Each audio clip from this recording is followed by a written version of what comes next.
एक शब्द है ग्रामर या व्याकरण। पुराने जो एंशिएंट लोग हैं वो ग्रामर पढ़ाते थे, या यूनिवर्सिटीज में ग्रामर पढ़ाया जाता था, व्याकरण पढ़ाया जाता, ये वैयाकरण से बड़े व्याकरण जो ग्रामेरियंस थे।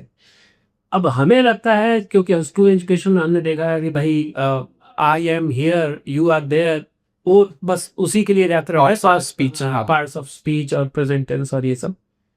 इसका और इसमें क्या अंतर है? और ग्रामर या व्याकरण के जो ऋषि लोग थे उन्होंने क्या ऐसा किया जो कि बहुत ही महत्वपूर्ण है, जो शायद हम लोग नॉर्मल उसमें नहीं उस चीज को अप्रिशिएट करता।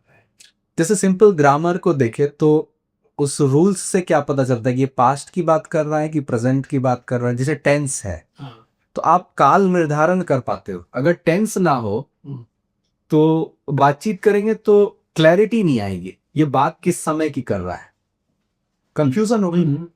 तो हम कहते हैं कि भाव तो पहले ही आ गए, जानवरों में भाव है, व्याकरण नहीं है और शब्द भी नहीं है, लेकिन वो एक दूसरे से बात करते हैं, तो बिना व्याकरण के भी कॉन्वर्सेशन पॉसिबल है। लेकिन जो इंटरप्रिटेशन है वो कई दिशा में जा सकता है, तो उसको सीमित बांधने के लिए कि ये व्यक्ति जो कहना चाहता है वो सही सही आप तक पहुंचेगी, इसके लिए ग्रामर है, ठीक है। लेकिन व्याकरण में जब आएंगे तो उसमें जैसे माहेश्वर सूत्र है या अष्टाध्यायी है, तो वो शब्दों को भी लॉक कर रहा है, उसमें निरुक्त का मान लीजिए एक पार्ट है।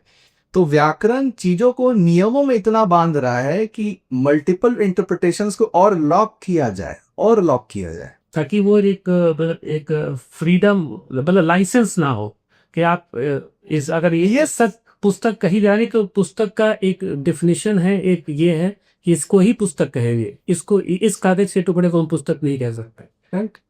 और वो रूल्स का रूल्स है उसमें, तो it's more like programming. Okay, and you can create more rules out of it, and you can also create new words। कोई नया फिनोमेना है उसके लिए नए शब्द का भी आप निर्माण कर सकते हो। तो अभी जो मल्टीपल इंटरप्रिटेशन की जो प्रॉब्लम है कि एक डॉक्यूमेंट है और उसको हर लॉयर अपना अपना इंटरप्रेट कर रहा है, लीगल उसकी का देख रहा है, राइट। तो ये इतना लिंग्विस्टिक, ये तो उसकी वीकनेस है ना कि आप इतना अलाउ कर रहे हो। हाँ, ये सटीक नहीं, तो उस भाषा में जैसे ही आप शिफ्ट करोगे तो वो सटीकता की तरफ बढ़ना प्रारंभ करता है।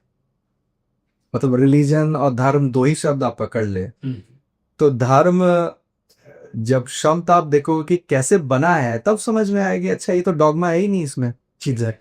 मतलब जैसे वो धृ धातु से मान लीजिए बना है, तुमने जो धारण करने योग्य है, जिसने धारण किया हुआ है, ऐसे इसके मूल धातु हैं।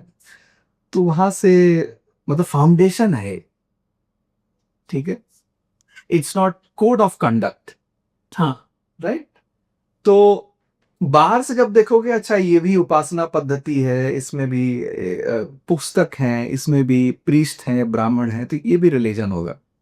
लेकिन जब शब्द पकड़ेंगे संस्कृत का जब लेंगे तब पता चलेगा अच्छा ये है क्या, ठीक है, ठीक है। तो आप मल्टीपल इंटरप्रिटेशन को अलाउ क्यों कर रहे हो? तो वहां पे ग्रामर बहुत सटीकता से अपना रोल प्ले करता है। अर्थ, शब्द और ज्ञान के बीच में सही संबंध स्थापित हो, वो व्याकरण से हो रहा है।